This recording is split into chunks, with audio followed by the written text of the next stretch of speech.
Hola y bienvenidos a otro video de Matefácil. En este video vamos a demostrar que la siguiente función de variable compleja satisface las ecuaciones de Cauchy-Riemann en z igual a 0, pero que aún así no es diferenciable en dicho punto. Esto es importante porque muchas veces pensamos que las ecuaciones de Cauchy-Riemann implican que la función es derivable, o sea que la derivada existe, pero en realidad no es así. Es decir, que la derivada exista, esto sí implica que se cumplen las ecuaciones, pero que se cumplan las ecuaciones no necesariamente implica que exista la derivada. Esto es en lo que hay que tener cuidado. Para que la derivada exista, deben cumplirse más condiciones. O sea, sí se deben cumplir las ecuaciones de Cauchy-Riemann, pero también deben existir las derivadas parciales y deben ser continuas en un entorno del punto z0. ¿Sí? Así que, bueno, pues es algo a tener en cuenta. Bueno, pues vamos a ver que en este caso, precisamente, las ecuaciones de Cauchy-Riemann sí se cumplen, pero la función no es diferenciable. Entonces tenemos que ver dos cosas, ¿sí? Por un lado, tenemos que demostrar que existen, que se cumplen las ecuaciones de Cauchy-Riemann. Vamos a empezar por ahí. Bueno, pues estas de aquí son las ecuaciones de Cauchy-Riemann. Aquí recordemos que u es la parte real de la función y v es la parte imaginaria. Entonces primero tendríamos que separar esta función en su parte real y su parte imaginaria para poder aplicar las ecuaciones de Cauchy-Riemann. Pero de todas maneras, en este caso, observen que se trata de una función que, bueno, pues está definida con dos condiciones. Es esta parte de aquí cuando z es distinta de 0 y esta de aquí cuando z es igual a 0. Y como precisamente las vamos a evaluar en z igual a 0, pues nos va a tocar hacer la derivada parcial, todas estas derivadas parciales, mediante la definición. ¿Y cuál es la definición de una derivada parcial? Vamos a recordarlo. Estas de aquí son las definiciones de las derivadas parciales. Observen que para la derivada parcial de u respecto de x, lo que se hace es el límite cuando h tiende a 0 de u de a más h. Es decir, solamente a la primera coordenada, que es la x, le sumamos este incremento h.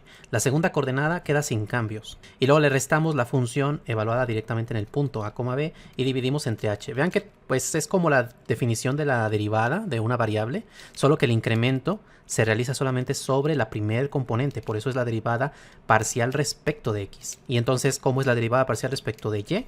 Bueno, pues igual hay un incremento que se le suma solamente a la segunda componente. La primer componente ahora queda sin cambio y aquí se resta igualmente la misma función y se divide entre el incremento.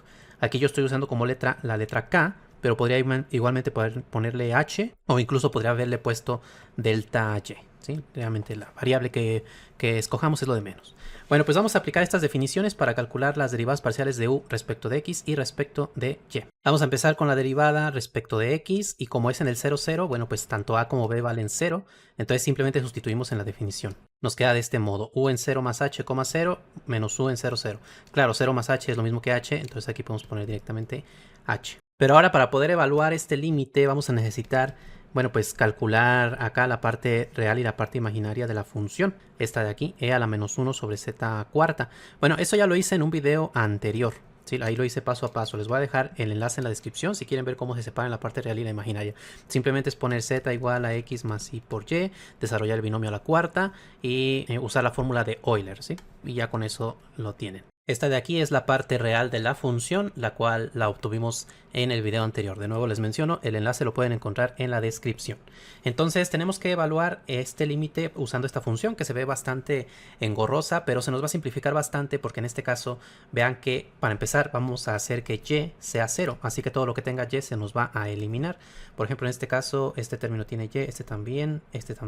Y luego de acá del coseno vean que todo el numerador tiene y este término, entonces queda coseno de 0 que es 1. O sea que al final todo esto se nos simplifica de la siguiente manera. Queda el límite cuando h tiende a 0 de e elevado a menos x cuarta sobre x cuadrada a la cuarta simplemente, o sea x a la 8 por el coseno de 0 que es 1, no hace falta ya ponerlo, y luego es menos u evaluado en 0,0 que en este caso nos va a quedar por aquí, nos va a quedar 0 porque vean que en este caso la función está definida como 0 cuando z vale 0. O sea, no hay que tomar este de aquí directamente porque si sustituimos el 0, 0 nos queda e a la 0 sobre 0, coseno de 0 sobre 0, que son formas indeterminadas, pero por eso precisamente la función se nos define como 0 en z igual a 0. Eso quiere decir que tanto la parte real como la imaginaria valen 0, 0 cuando evaluamos en el 0, 0. Así que directamente restamos aquí el 0 y luego esto dividido entre h. Claro, esta parte de aquí se nos puede simplificar, claro. Aquí se puede cancelar x cuarta con x cuarta, entonces queda 1 sobre x cuarta. Y este 0 no hace falta ponerlo. Y también por aquí vean que la x vale h. Yo aquí le estoy poniendo todavía x, pero bueno, tiene que ser h, así, ¿sí? Entonces, este es el límite que hay que calcular. Es un límite de variable real. La h ya es un número real. ¿Cómo lo calculamos? Bueno, pues podemos hacerlo mediante la regla del L'Hopital. En este caso, si h tiende a 0, por aquí nos queda algo que tiende a infinito, o sea, queda ahí a la menos infinito que es 0 y acá queda 0. Entonces, se cumplen las condiciones de la regla del L'Hopital, pero al derivar esto se nos va a complicar bastante. Entonces, antes de aplicar la regla del L'Hopital, es mejor hacer primero un cambio de variable. El cambio de variable que vamos a hacer es h igual a 1 sobre u, o sea, u es igual a 1 sobre h, ¿sí? Entonces, de esa manera, el límite cuando h tiende a 0, bueno, pues aquí se nos va a hacer u que tiende a infinito o menos infinito, dependiendo si es por la derecha o por la izquierda. Yo voy a colocar los dos límites de una vez, o sea, voy a poner límite cuando u tiende a más o a menos infinito. Y acá nos va a quedar e elevado a 1 sobre h, que estamos diciendo que es u, entonces queda menos u a la cuarta. Y por acá queda, bueno, en lugar de h, 1 sobre u. ¿Sí? Pero al hacer la regla de la herradura, esta u sube aquí a multiplicar la exponencial de este modo. Entonces queda la forma infinito por e a la menos infinito, que es 0, o sea, infinito por 0. En este caso todavía no se cumplen las condiciones de la regla del L'Hopital, pero como esta exponencial tiene exponente negativo, la podemos bajar al denominador. Nos queda entonces así u entre e a la u cuarta, y ahora sí, esto tiende a infinito o a menos infinito, y esto tiende siempre a infinito, porque u a la cuarta siempre es positiva, independientemente de que u tienda a menos infinito o a más infinito, esto tiende a infinito, y entonces la exponencial tiende a infinito. Bueno, pues entonces tenemos la forma infinito sobre infinito. Ahora sí, podemos aplicar la regla del L'Hopital, derivamos y obtenemos derivada de u es 1, derivada de la exponencial es 4u cúbica por la misma exponencial. Y ahora observen que esto del denominador tiende a, bueno, esto a más o a menos infinito, esto tiende a infinito, entonces tenemos así, 1 entre más o menos infinito, eso es 0. O sea que al final la derivada parcial de u respecto de x evaluada en el 0, 0 fue 0. Entonces ya tenemos ahí la primera derivada que necesitamos para las ecuaciones de Riemann. Ahora vamos a calcular la derivada de u respecto de y evaluada en el 0, 0. Para eso vamos a usar la definición de la derivada parcial respecto de y que les di hace un momento. Entonces, sustituyendo el valor de a y b igual a 0, nos queda esto de aquí. Aquí nos va a quedar 0 más k, pero eso es k. Ahora vamos a usar la parte real otra vez de la función, o sea, la u. Es esta de aquí, que como ya les mencioné, pueden ver de dónde sale paso a paso en el video de la descripción. Entonces, en este caso, vean que x es la que vale 0 siempre. Entonces, en este caso, todo lo que tenga x se nos va a eliminar. Este tiene x, este también, este también. Entonces, ahora queda e elevado a menos y cuarta entre y cuadrada a la cuarta. Pero como y vale k, entonces hay que sustituir también k. O sea, nos va a quedar menos k cuarta entre k cuadrada a la cuarta, eso es k a la 8. Que se puede simplificar cancelando k cuarta y k cuarta. Arriba queda un 1 y abajo queda k cuarta. Y para el caso del coseno, vean que se nos va a eliminar este término y este, porque ambos valen 0, abajo se elimina la x, entonces queda 0 sobre y a la octava, eso es 0, y coseno de 0 vale 1, entonces no hace falta ya ponerlo. Luego tenemos por aquí u evaluado en 0, 0, pero como ya dijimos, aquí se va a tomar esta parte de la función, que es cuando z vale 0, entonces ahí directamente esto vale 0. Podemos quitar el 0, no hace falta ponerlo. Y vean que este límite de aquí realmente es el mismo que acabamos de calcular, solamente que tenemos k en lugar de h, ¿sí? Pero es el mismo límite, por lo tanto vale 0. Entonces ya tenemos la derivada parcial de u respecto de y. Vamos ahora a calcular las derivadas parciales de v respecto de x y v respecto de y, que se hacen de forma muy similar. Para la derivada parcial de v respecto de x evaluada en 0,0, usamos igualmente la misma definición de derivada parcial que hicimos con u, solamente vamos a cambiar la u por v, y entonces nos va a quedar aquí v evaluado en 0 más h. Recuerden que el incremento se suma solamente a la primer componente, que es la x, pero bueno, 0 más h es lo mismo que h, y la segunda componente queda igual, 0. Luego restamos el v evaluado en 0, 0, y todo esto se divide entre el incremento, ¿sí? Entonces ahora hay que evaluar la función v, que es la parte imaginaria de esta función. Entonces, eso también lo hice en el video anterior, que pueden encontrar en la descripción, cómo calcular la parte real y la parte imaginaria de esta función. Vamos entonces a la parte imaginaria. Esto de aquí fue lo que obtuvimos en la parte imaginaria de esta función de acá. Entonces nos va a quedar el límite cuando h tiende a 0. Y vean que en este caso y vale 0. Entonces todos los términos que tengan y se nos eliminan. Entonces este tiene y, se elimina, se elimina. Y por acá en el seno nos va a quedar a ver, este tiene y este tiene y. Entonces queda 0 entre x cuadrada, eso es 0. Y el seno de 0 es 0. Entonces ya directamente aquí ni siquiera hace falta simplificar la exponencial ni nada, porque esto de aquí directamente nos queda 0. Y v evaluado en 0, 0, bueno, pues es 0, porque se toma esta parte de aquí cuando z vale 0. Entonces queda esto dividido entre h. Pero claro, 0 entre h, eso es 0. Entonces tenemos el límite cuando h tiende a 0 de 0. Bueno, pues eso es 0. Entonces ya tenemos que vx es 0. ¿Sí?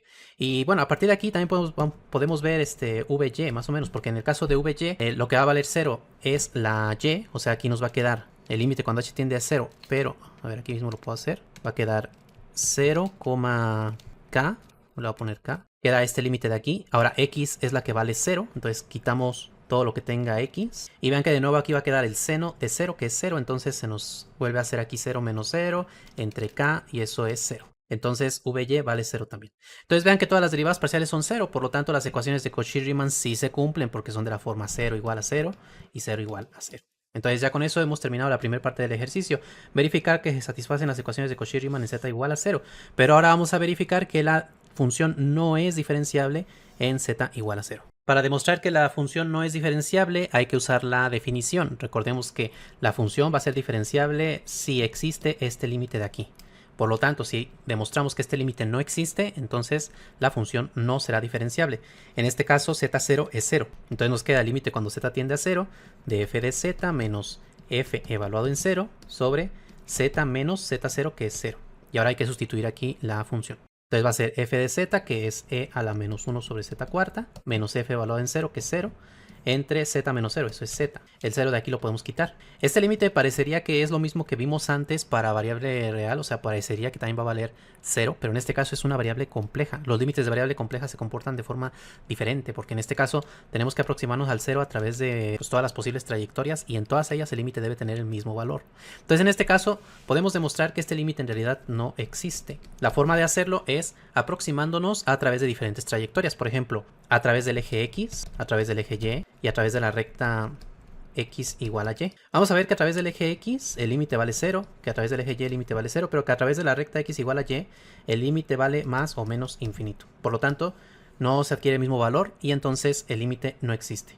Todo esto lo hice con detalle también en otro video, ¿sí? Para que este video no quedara tan sumamente largo, decidí hacerlo así por partes, porque hay personas a las que realmente les interesa más nada más calcular este límite, ¿sí? Entonces, si quieren ver cómo se demuestra que este límite no existe, pues vayan y vean ese video. Básicamente es eso, aproximarnos a través de diferentes ejes y con eso lo tenemos. Entonces, en este caso tenemos que el límite no existe y por lo tanto podemos concluir que la función no es diferenciable, a pesar de que ya demostramos que las ecuaciones de Cauchy-Riemann sí se cumplen. Antes de terminar, agradezco infinitamente a todos los miembros del canal que con su gran apoyo hacen posible que siga subiendo nuevos videos y más cursos.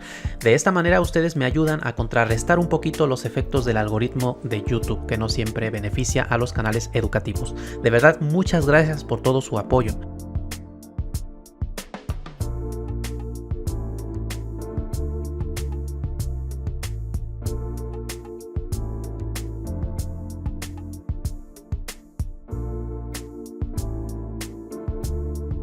Y si aún no eres miembro del canal, te invito a darle clic al botón unirse para que mires los diversos niveles de membresía y los beneficios que tiene cada nivel. Entre esos beneficios tienes acceso exclusivo a cientos de videos con ejercicios interesantes. Te invito a darle clic para ver más información.